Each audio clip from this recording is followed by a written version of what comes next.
नमस्कार. मनाच्या गाभाऱ्यात तुम्हा सर्वांचं स्वागत. जर अजूनही कोणी सबस्क्राईब केलं नसेल तर कृपा करून सबस्क्राईब करा. आज आपण वाचणार आहोत एकटा उभा मी. केशरचा निरोप घेताना सुलभेच्या अंतकरणाला ओढ लागल्या वाचून राहिली नाही.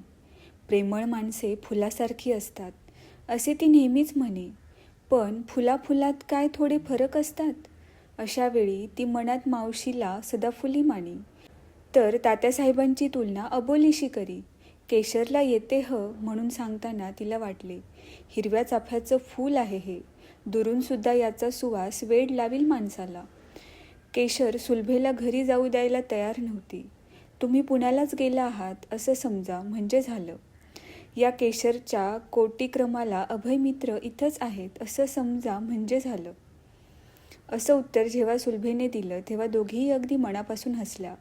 हसण्याचा भर ओसरताच लटका गंभीरपणा धारण करून केशर म्हणाली, पुण्याला जायची एवढी घाई का चालली होती हे ठाऊक आहे मला. का? साधी घाई नव्हती ही, चांगली लगीन घाई. कुणी सांगितलं तुम्हाला? सांगितलं आपलं एका कर्णपिशाच्यानं. त्याला नावगाव काही नाही का? भूतांना नावं असतात हे नाही बाई मला माहीत. या लग्नाच्या थट्टेने आपणाला राग का यावा हे सुलभेलाही प्रथम कळले नाही. तसे पाहिले तर या बाबतीतल्या थट्टेचं पेटंट मावशींनी घेतल्याला 5-6 वर्ष होऊन गेली होती. तात्याही वकिली पद्धतीने हा विषय मधून काढीत. थट्टेखोर समवयस्क मैत्रिणींची गोष्ट तर बोलायलाच नको. त्यांनी आत्तापर्यंत तिची 5-10 बड्या लोकांशी लग्न लावूनसुद्धा टाकली होती. तिच्यावर ज्याची मेहर नजर होती असा एक तरुण प्रोफेसर, तात्यासाहेबांच्या बंगल्याशेजारीच राहायला आलेल्या वराडातील एका गिरणी मालकाचा मॅट्रिक पास न झालेला मुलगा, आपल्या अप्रकाशित काव्यसंग्रहाला सुलभा हे नाव देणारा कॉलेजातील एक गणमंत्रांचा कारखानदार, कितीतरी लोकांची नावे या थट्टेत येऊन गेली होती. वाळूवरच्या नावाप्रमाणे तो सर्वांच्या स्मृतीतून चटकन पुसून जात असल्यामुळे सुलभेला या पोरकट थट्टेचा राग येत नसे. पण आताची स्थिती अगदी निराळी होती. तिच्या मनात आले, विजय आपल्याविषयी केशरपाशी काय काय बोलले असतील कोणाला ठाऊक. आपले लग्न ठरविण्याचा अधिकार विजयांना कोणी दिला? लग्न म्हणजे काय नाटक मंडळीची जाहिरात आहे का? मी लग्न करणार नाही, नाहीतर वाटेल त्याच्याशी करीन, अगदी वाटेल त्याच्याशी. तिचे चिडलेले मन वाटेल तो हे शब्द उच्चारताच ते साकार झाले. त्या आकाराला लगेच रंगरूप आले, मुकुंद. आपल्या मनाचा असा विलक्षण राग आला सुलभेला. स्त्रीच्या उन्मादक स्पर्शाचे रसभरीत वर्णन करणाऱ्या मुकुंदाला आपल्या मनाने लपायला जागा द्यावी. मनासारखा भयंकर वैरी कुणी नाही म्हणतात. ते तिला यावेळी पूर्णपणे पटले. यामुळे केशरचा निरोप घेऊन सुलभा घरी जाण्याकरता तिच्या मोटारीत बसली. तेव्हा तिचं लक्ष बाहेरच्या कोणत्याच गोष्टीकडे गेले नाही. उतरत्या उन्हाचा सौम्यपणा, दुपारी बंदीत पडलेल्या वायुलहरीची हळूहळू होऊ लागलेली मुक्तता, कोपऱ्यावरच्या एका छोट्या दुकानाला ताज्या वेण्यांनी आलेली शोभा, फिरायला बाहेर पडू लागलेले हसतमुख माणसे, यांपैकी एकाही सौंदर्याची तिच्या मनाला जाणीव झाली नाही. ड्रायव्हर अगदी बेदरकार होता. गाडीप्रमाणे तिचे मनही वेडीवाकडी वळणे घेत विलक्षण वेगाने धावत होते. मध्येच खरकन आवाज होऊन गाडीला एकदम ब्रेक लागला. दारू बिरू प्यालाय वाटतंच आला, असे काहीतरी ड्रायव्हर पुटपुटला. सुलभेने मोटारीच्या आड आलेल्या मनुष्याकडे पाहिले. ड्रायव्हरची शिवी ऐकूनही ते हसत होता. बहुधा बहिरा असावा तो. मावशीच्या घरी येताच सुलभा चटकन आपल्या खोलीत जाऊन पडली. शरीरापेक्षाही तिचे मनच अधिक शिणले होते. तिने डोळे मिटून घेतले, पण मिटलेल्या डोळ्यांपुढे सारे भूत भविष्य काळचे जग उभे राहू शकते. तिने डोळे उघडले. समोर एक सुंदर कॅलेंडर होते. नेहमी ते पाहून तिला आनंद होई, पण आज त्याच्यावरील चित्र एका वेश्येचे आहे हे कोणीतरी सांगितलेली गोष्टच तिच्या मनात वारंवार येऊ लागली. तिने दुसरीकडे मान वळविली. पलीकडच्या खोलीतून गाणे ऐकू आले. डोळे हे जुलमी गडे रोखुनी मज पाहू नका डोळे हे. तिची मावस बहीण पुष्पाच गात होती. पडला सुलभा म्हणाली, उद्या संस्कृतच्या परीक्षेत हेच लिहिणार आहेस वाटतं. गाणे थांबले न थांबले तोच सुमारे 18 वर्षाच्या रेखीव नाकाडोळ्यांच्या पण फिकट चेहऱ्याच्या एका मुलीने सुलभेच्या खोलीत प्रवेश केला. सुलभेच्या हातातील सोनेरी बांगडीशी खेळत ती म्हणाली, सुलभाताई, डॉक्टरीच्या परीक्षेला गाणं का ग नाही ठेवत? तुझ्यासारखी डॉक्टरीन गाऊन रोगांचं कपाळ उठवतील म्हणून. इश्श, तुझ्यासारखी डॉक्टरीन गाऊन रोगांचं कपाळ उठवतील म्हणून. इश्श, कर पाहू याचं संस्कृत भाषांतर. तू आधी मराठीतच सांग त्याचा अर्थ. सुलभाताई, माझा की नाही देवावरचा विश्वास उडून जायला लागलाय हल्ली. परवाच्या परीक्षेचा नवस फुकट गेला म्हणून की काय? आता आहे ना पुन्हा परीक्षा. अशी छान लाच दे देवाला. की ते परीक्षकाच्या उरावर बसून. दोघीही भरपूर हसल्या. मग पुष्पा म्हणाली, म्हणे देवभाषा आहे ही. देव जर इतकी अवघड भाषा बोलत असेल तर देवींना ती समजत तरी असेल का ग? 2 भावांच्या पाठीवर पुष्कळ वर्षांनी झालेली पुष्पा ही एकुलती एक लाडकी लेक होती. वयाच्या 14व्या वर्षी पायांचे एक विचित्र दुखणे झाले तिला. पाय वाळूत ठेवून आणि नाना उपाय करून 2-3 वर्षांनी आईबापांना ती पूर्ववत झालेली पाहायला मिळाली. या आजारीपणामुळे स्वाभाविकच तिचे लाड वाढले. यंदा 6वीत 2-3 विषयात ती नापास झाली होती. संस्कृतचा तर तिला तिटकाराच होता. पण वडिलांच्या गीताभक्तीमुळे ते तिला सोडताही येत नव्हते. जूनमध्ये तिची पुन्हा परीक्षा होणार असल्यामुळे मे महिन्याच्या उन्हाळ्यातही संस्कृतच्या गिरणीत व्याकरणाच्या इंजिनापाशी काम केल्याशिवाय गत्यंतरच नव्हते तिला. पुष्पाच्या प्रश्नाने सुलभेला गंमत वाटली. मात्र यावेळी बोलण्यापेक्षा स्वस्थ पडून राहणेच तिला हवे होते. पण पुष्पा तिला थोडीच गप्प बसू देते. ती मान डोलवीत म्हणाली, आज माझ्याकडे कोण आलं होतं आहे का ठाऊक? हो. कोण? तुझ्या वर्गातला 1ला नंबरचा मुलगा. मुलगा? हट, बडा माणूस आला होता. एक संपादक आला होता. संपादक. सुलभाताई, आहात का कोठे तुम्ही? कशाला आला होता? कविता मागायला. रमणी म्हणून मासिक काढतात म्हणे ते. शाळेच्या मासिकातली माझी कविता त्याला फार फार आवडली. त्यांचं रेकॉर्ड काढूया असं. पुष्पेची काव्यरचनेची पद्धत सुलभेच्या पूर्ण परिचयाची होती. आनंदी आनंद गडे. यात गडेबद्दल सखे शब्द घातला की प्रतिभासंपन्न बालकवयित्री पुष्पा यांचे काव्य तयार होईल. यामुळे रमणीचा संपादक ठाण्याच्या इस्पितळातून पळून आलेला एखादा मनुष्य तर नाही ना, अशी शंका सुलभेला आली. तिने विचारले, कविता दिली की नाही मग? शिल्लकच नाही ग. दररोज नवे नवे काव्यसंग्रह प्रसिद्ध होत असतात. पुष्पेपाशी एकही कविता शिल्लक नसावी याचे सुलभेला आश्चर्य वाटू लागले. ती हसत हसत म्हणाली, निराशा केलीस त्या संपादकाची. वा, लेख देणार आहे मी. कसला? श्रीखंडाची बासुंदी कशी करावी? खुशाल कर थट्टा. छापून आल्यावर कळेल मग. प्रवास वर्णन लिहिणार आहे मी. प्रकृतीमुळे पुष्पा मुंबईच्या बाहेर कधीच गेली नव्हती. अर्थात सुलभा तिच्याकडे आश्चर्याने पाहतच राहिली. त्या संपादकांनीच सुचविलं हे. गिरगाव ते दादर प्रवासाचं फार चटकदार रीतीनं वर्णन करता येईल असं म्हणाले ते. सुलभेने डोळे मिटून घेतले. पुरुषांच्या विचित्र वृत्तीचे सर्व नमुने आजच्या एका दिवसात दाखविण्याचा आपल्या दैवाने निश्चयच केला आहे की काय हे कळेना. पुष्पा तिच्या हातावर रेलून तिला हलवीत म्हणाली, ताई, तू संस्कृत शिकविल्याशिवाय काही पास होणार नाही मी. पुण्याला जाऊच नकोस तू गडे. उगीचच डॉक्टरीन झालीस. चांगली मास्तरीन झाली असतीस तर तुला पास व्हायला अडचण पडली नसती. हे वाक्य उच्चारताना मनुष्य नकळत स्वार्थी दृष्टीने कसा विचार करतो हे लक्षात येऊन सुलभेला मोठी मौज वाटली. पुष्पाला ग्रामोफोनवर चांगलीशी गाणी लावायला सांगून ती गच्चीत येऊन उभी राहिली. तिचे मन अगदी अस्वस्थ होऊन गेले होते. कठड्यावर कोपर टेकून ती रस्त्याने जाणाऱ्या गर्दीकडे पाहू लागली. 3-4 वर्षांची एक मुलगी आपल्या आजोबांचे बोट धरून डौलाने चालली होती. एकेकाळी आपणही अशाच दिसत असू या विचाराने सुलभेच्या मनात आनंदाच्या लहरी येऊन गेला. पण ती क्षणभर त्यावेळची सुलभा आणि आजची सुलभा यांच्या मनसृष्टीत केवढे अंतर पडले आहे हा विचारच त्या आनंदापेक्षा प्रभावी झाला.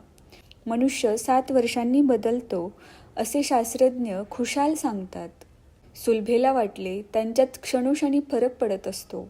तात्यासाहेबांची तार आली तेव्हा आपण किती आनंदाने पुण्याला जायला निघालो होतो.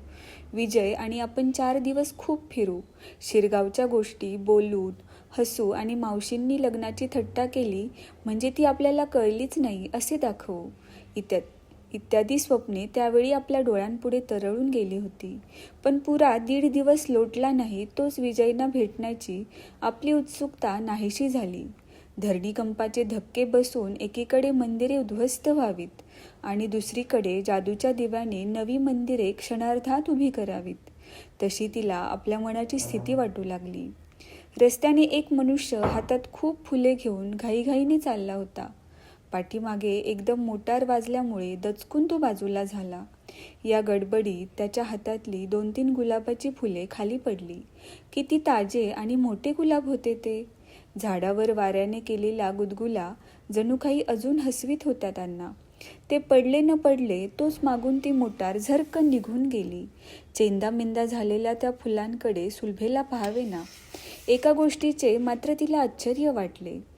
रस्त्याने जाणाऱ्या येणाऱ्या कुणाही मनुष्याचे लक्ष त्यांच्याकडे गेले नाही. सुलभा उभी होती तिकडे मान वर करून पाहताना एका गृहस्थाचा पायच त्या चोळामेळा झालेल्या फुलांवर पडला. पण स्वारी खजील न होता तशीच चालू लागली. हा म्हणता सुलभा त्या फुलांच्या जगाशी समरस झाली. किती मानवी फुलांच्या जगाच्या यांत्रिक व्यवहारात असाच चोळामोळा होत असेल. जग हे असेच चालायचे का? गरिबांच्या उपयोगी पडण्याकरता आपण डॉक्टरीन व्हायचे ठरवले. डोंगराप्रमाणे ध्येयही दूर असताना तोपर्यंत कसे सुंदर दिसतात. पण कालचा मुकुंदाच्या बहिणीच्या आजाराचा अनुभव, घरी गाद्यागिराद्यांवर लोळून गरिबांचं दुःख कमी करणे शक्य तरी आहे काय? मजुरांना मेल्यावर विश्रांती मिळायची असे मुकुंद म्हणाला. ते खोटे थोडीच आहे. हजारो लोकांना हाल करून मारणारा हा विषमतेचा रोग, याच्यावर आपल्यापाशी औषध काय आहे? सुलभेचे मन सुन्न झाले. पैसा, कीर्ती, प्रणय यापैकी कुठल्याही मोहिनीचा तिच्या मनावर अद्यापी परिणाम झाला नव्हता. त्यामुळे आपल्या ध्येयाविषयी नकळत तिची आसक्ती वाढली होती. इस्पितळातल्या गरीब रोग्यांशी ती अत्यंत सहानुभूतीने वागे. पण मुकुंदाच्या ताईच्या जगात या सहानुभूतीचा काय उपयोग होता? विहिरीत पडलेला मनुष्य रेशमाच्या दोऱ्याला धरून वर कसा येणार? या विचारांनी सुलभेला इतके उदास करून सोडले की क्षणभर जगण्यात काहीच अर्थ नाही असे तिला वाटले. समुद्राप्रमाणे मनालाही भरती सुकती असते. पण आत्ताची तिच्या मनाची ओहोटी साधी नव्हती. चंद्रग्रहणाच्या दिवशी ओहोटीचे पाणी जसे आत भयंकर ओढ घेत असते, त्याप्रमाणे आपल्या ध्येयाला जागा नसलेल्या या जगापासून कुठेतरी दूर पळून जावे असे तिला वाटले. पण जगातून पळून जाण्याचा मार्ग एकच आहे, मृत्यू. ती गच्चीतल्या कठड्यावर रेलून उभी होती. थोडेसे पुढे व्हायचे. किंचित तोल गेला की हळूच पुढे सरकून तिने डोळे मिटून घेतले. आपण वरून उडी टाकली आहे असे चित्र दिसताच तिने ते उघडले. या विकृत मनस्थितीत आपण खाली कुठे पडलो असतो हे पाहण्याचा मोह तिला अनावर झाला. तिने वाकून पाहिले.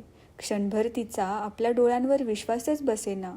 उडी टाकली असती तर आपण रस्त्यावर पडलोच नसतो. उलट मुकुंदच होता तो. दोघांचीही दृष्टादृष्ट झाली. सुलभेने हाताने त्याला वर येण्याची खूण केली. मुकुंदाने आपले घर शोधून कसे काढले याचे सुलभेला आश्चर्य वाटले. मी येथे गिरगावातल्या आपल्या मावशीच्या घरी असते एवढेच आपण काल म्हटले होते. पण तेवढ्यावरून पत्ता कसा मिळणार की सारे गिरगावच शोधायला निघाली होती स्वारी? मुकुंदाच्या लहानपणाच्या अनुभवावरून ते काही अशक्य नव्हते अगदी. यामुळे मुकुंदाला दारातच तिने विचारले, घर कसं रे सापडलं तुला? पोस्टाचा शिपाई मोठा दोस्त आहे माझा. पत्र नाही का दिली त्यानं काही? एक दिलंय की. किती दिवस पडून राहिलं आहे ते. कुठं? माझ्या मनात. देऊन टाक ना ते एकदा. नॉटपेड आहे ते. मालक येईल म्हणून काय नेम. सुलभा त्याच्याकडे पाहतच राहिली. लहानपणीही अशीच वरून विचित्र दिसणारी काहीतरी बोलण्याची हौस मुकुंदाला फार होती. सुलभेने संवादातला हा पराजय कबूल करण्याच्या आधीच मुकुंद म्हणाला, शिरगावला असताना तू एकदा दिवाळीला मुंबईला आली होतीस. मग त्यावेळी परत आल्यावर इथल्या मावशींच्या बंगल्याच्या कितीतरी खाणाखुणा सांगितल्या होत्यास तू. लक्षात होत्या तुझ्या? त्या लक्षात होत्या तुझ्या? म्हातारा झालो नाही मी अजून. इतकी स्मरणशक्ती असल्यावर मागच्या जन्मीच्या आठवणीसुद्धा सांगायला लागायचा एखादा. मी सांगू का? तू मागच्या जन्मी बहीण होतीस माझी. बरं तर बरं, आजी होतीस असं म्हटलं असतंस तर काय करायचं? नातवाला 2 धम्मक लाडू द्यायचे. हसत सुलभेने प्रश्न केला. केशर कोण होती मागल्या जन्मी? आपल्या अंगणातलं पारिजातकाचं झाड. आणि आपल्या शाळेतले शास्त्रीबुवा कोण होते? कुंभार. चांगलाच शिष्य आहेस तू. त्यांनी स्कॉलर आणलं तुला. उत्तर चुकलं म्हणजे मुलाचं डोकं ते कसं मडक्यासारखं थापटीत. ते आठवतं ना? मागच्या जन्मीचा हातगुण होता तो त्यांचा. क्षणभर सुलभेला आपले बाल्य परत आल्यासारखे वाटले. त्यावेळी मुकुंद असेच मौजेने बोलत असे आणि ते ऐकून हसता हसता सुलभेची मुरकुंडी वळे. भिंतीवरच्या एका चित्राकडे पाहत मुकुंद म्हणाला, फिरायला येतेस सुलभा? इथंच बसूया गप्पा मारीत. मला काही सांगायचंय तुला. हे शब्द बोलताना त्याच्या आवाजात अस्पष्ट आर्तता व नजरेत पुसट लाचारी का यावी हे सुलभेला कळेना. ती म्हणाली, इथंच सांग ना. भिंतीला कान असतात, त्या कानात बोळे घालू आपण. सुलभा दार लावीत उद्गारली, पण इथं सांगता येईल की नाही? का? वाटेल ती गोष्ट वाटेल तिथे सांगता येते की. कराचीला असताना माझ्या शेजारी राहणाऱ्या एका आंधळ्याचा मुलगा गिरणीतल्या पट्ट्यात सापडून मेला. ती बातमी कळविण्याचं काम माझ्यावर आलं. अंधार पडेपर्यंत त्याच्याकडे जाण्याचा धीर झाला नाही मला. काळोखात त्याची शून्य दृष्टी दिसणार नाही. अशा वेळी ती बातमी कशीबशी सांगितली मी त्याला. सुलभेचे हृदय धडधडू लागले. मुकुंद आपल्याला काय सांगणार आहे? केशर, श्रीचा पहिला स्पर्श किती उन्मादक असतो, की कुठल्या एखाद्या गुप्त कटात तो सामील झाला आहे. तिच्या मनाचा गोंधळ कमी व्हावा म्हणून मुकुंद म्हणाला, इथं कॉलेजात असताना असंच झालं होतं एकदा. निरपेक्ष प्रेम जगात असतं की नाही हा वाद निघाला. मी हो म्हटले. इतर मित्र अनुभव सांगायलाच लाजू लागले. चौपाटीवरच्या बाजारात माझा अनुभव सांगायचे अगदी जीवावर आले माझ्या. पुढे एका चांदण्या रात्री सारे जुहूवर फिरायला गेलो होतो. मागची गोष्ट कोणाच्याच ध्यानात नव्हती, पण मी सांगायला सुरुवात केली मात्र. कुणाचा होता तो अनुभव? एका वेड्या मुलीचा. त्या श्रीमंत मुलीनं भाऊबीजे दिवशी एका गरीब मुलाला भाऊ म्हणून कसं ओवाळलं. ते जाऊ दे. आता कसली पार्श्वभूमी हवी आहे तुला? नाहीतर म्हणायचास की हिमालयाच्या शिखरावर सांगण्यासारखी ही गोष्ट आहे. सुलभेच्या टोमण्यातली मार्मिकता मुकुंदाला पटली. तो म्हणाला, फार काही नको या गोष्टीला. वेडेवाकडे खूप मोठे खडक आणि त्यांच्यावर आपटणाऱ्या समुद्राच्या लाटा, एवढं बस होईल? प्रश्नाचे उत्तर मिळण्याच्या आधीच सुलभा आपल्या खोलीत गेली. मुकुंद भिंतीवरची चित्रे पाहू लागला. पिंजऱ्यातून निळ्या आकाशाकडे टक लावून पाहणाऱ्या पक्षाचे चित्र त्याच्या हृदयाला जाऊन भिडले. सुलभा बाहेर जाण्याकरिता तयार होऊन आली, तरी तो त्याच्याकडे पाहतच उभा होता. सुलभेची चाहूल लागताच त्याने मान वळविली. त्याच्या तेजस्वी डोळ्यात विलक्षण करुणा भरली आहे असा तिला भास झाला. दोघेही बाहेर पडून जिन्यावरून उतरू लागले. पुष्पाने वर गाणे लावले होते, ते स्पष्ट ऐकू येत होते. एकत्र गुंफुनी जीवित धागे, प्रीतीचे नर्तन नाचलो मागे, एकटा उभा मी इथे. मुकुंद गुणगुणला, एकटा उभा मी. सुलभेने मागे वळून पाहिले. त्याच्या डोळ्यात आता मावळते चांदणे दिसत नव्हते, कोवळे ऊन चमकत होते.